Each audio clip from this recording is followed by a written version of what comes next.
এইমাত্র খবর প্রকাশ পেলে বুবলির উপর ক্ষিপ্ত হয়ে শাকিব খান জয়ের নামে লিখে দিলেন সব সম্পত্তি। তাহলে বীরের কি হবে? ঢালিউডের আকাশে আবারও যেন কালো মেঘ।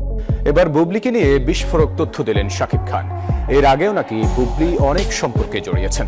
সম্প্রতি দেশের একটি বেসরকারি সঙ্গীত টেলিভিশনের কর্ণধারের সঙ্গে শবনম বুবলির প্রেমের গুঞ্জন ওঠায় এমন মন্তব্য করেন এই ঢালিউড কিং।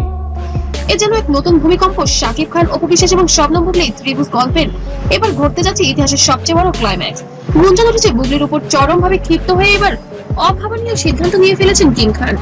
আমি বলেছি না, আমার লোক বলেছে। তো এটা কে বলেছে ভাই? আমরা শুনেছি। যে সিদ্ধান্তের কথা শুনলে আপনারাও গায়ে কাঁটা দিয়ে উঠবে। শোনা যাচ্ছে রাগের মাথায় নিজের কষ্টার্জিত কোটি কোটি টাকার সম্পত্তি নাকি বড় ছেলে আব্রাহাম খান জয়ের নামে লিখে দিয়েছেন শাকিব।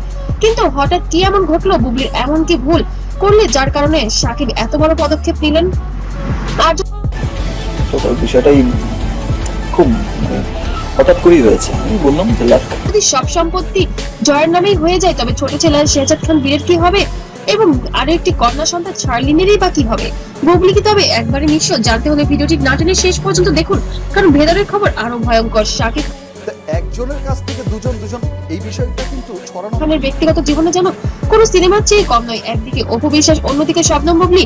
কি হবেন শাকিবের জীবনের শেষ অধ্যায়, তা নিয়ে ভক্তদের জল্পনা কল্পনার কোনো শেষ নেই।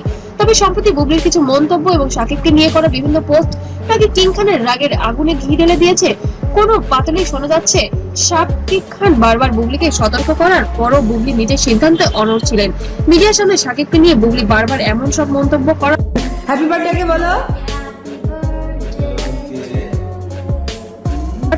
একদম মেনে নিতে পারেননি ঢালিউড নবাব। আর এই ক্ষোভের বিস্ফোরণটাই নাকি ঘটলো এবার। সূত্র বলেছে বুবলিকে উচিত শিক্ষা দিতেই শাকিব খান তার জীবনের সবচেয়ে বড় ট্রাম্প কার্ডটি লিখেছেন। শাকিব খান মানে কোটি কোটি টাকার সাম্রাজ্য, ঢাকার শহরে বুকে বিলাসবহুল ফ্ল্যাট, দামি গাড়ি, প্রোডাকশন হাউস এবং ব্যাংক ব্যালেন্স সব মিলে এক বিশাল সম্পদের মালিক তিনি। কিন্তু এই বিশাল সাম্রাজ্যের উত্তরাধিকারী কে? ভিতরের খবর বলছে শাকিব খান তার আইনজীবীর সাথে সম্প্রতি একটি গোপন বৈঠক করেছেন। আর সেই বৈঠকেই নাকি তিনি নির্দেশ দিয়েছেন তার স্থাবর অস্থাবর সম্পত্তির সিংহভাগ যেন আব্রাহাম খান জয়ের নামে উইল করে দেওয়া হয়। হ্যাঁ, ঠিকই শুনছেন, গুঞ্জন যদি সত্যি হয় তবে শাকিবের বিশাল সাম্রাজ্য। ওকে বলেন পেপার দেখাইতে। ওটা একটা চক্রের সাথে জড়িত। ও চাইতেছে আমি শেষ, মানে ওই চক্রটা চায় যে শাকিব খান শেষ, মানে বাংলা চলচ্চিত্রই শেষ। এই জন্য তো আঘাত একছত্র অধিপত্য হতে যাচ্ছেন অপপুত্র জয়। কিন্তু প্রশ্ন হলো তবে কি ছোট ছেলে শেহজাদ খান বীরের কোনো অধিকারী রইল না? বাবার কাছে কি বীর পর হয়ে গেল, নাকি বুবলির উপর রাগ করে বীরকে শাস্তি দিচ্ছেন শাকিব? এই প্রশ্নগুলোই এখন ঘুরপাক খাচ্ছে পুরো এফডিসি পাড়ায়।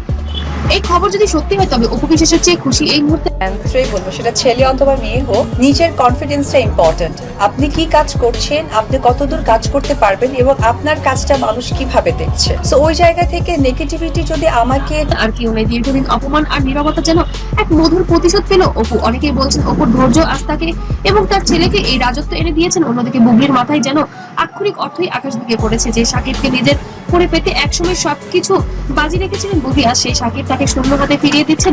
নির্দয়ী অনেকেই বলছেন বুবলি নিজের অহংকার পতন নিজেই ডেকে এনেছেন। আবার অনেকেই বলছেন মায়ের ভুলের জন্য ছোট্ট ছেলে বীর কেন এই সম্পত্তির অধিকার থেকে বঞ্চিত হবে। আপনাদের জানিয়ে রাখি, মিডিয়া পাড়া এবং সোশ্যাল মিডিয়ায় এই খবরটি দাবানলের মতো ছড়িয়ে পড়লেও শাকিব খান এবং তার পরিবারের পক্ষ থেকে এখনো কোনো অফিসিয়ালি বিবৃতি দেওয়া হয়নি। শাকিব খান বরাবরই তার দুই ছেলে জয় ও বীরকে সমান চোখে দেখেন এবং দুইজন নিয়ে তার আবেগে কাজ করে। তাই অনেকেই মনে করছেন এটি হয়তো শুধুই একটি ভাইরাল গুঞ্জন। তবে বিনোদন জগতে কখন কি ঘটে যায় তা কেউ বলতে পারে না। হয়তো সত্যিই বুবলির উপর রাগ করে এমন কোনো চরম সিদ্ধান্ত নিতেও পারেন কিং খান। তবে আপনাদের মতামত অবশ্যই কমেন্টে জানাবেন। শাকিব খান কি ঠিক করেছে নাকি ভুল করেছে? আর ভিডিওটি ভালো লাগলে অবশ্যই লাইক, কমেন্ট, শেয়ার করবেন এবং নতুন নতুন আপডেট পেলে অবশ্যই সাবস্ক্রাইব করতে ভুলবেন না। ততক্ষণ সবাই ভালো থাকবেন, সুস্থ থাকবেন। আল্লাহ হাফেজ।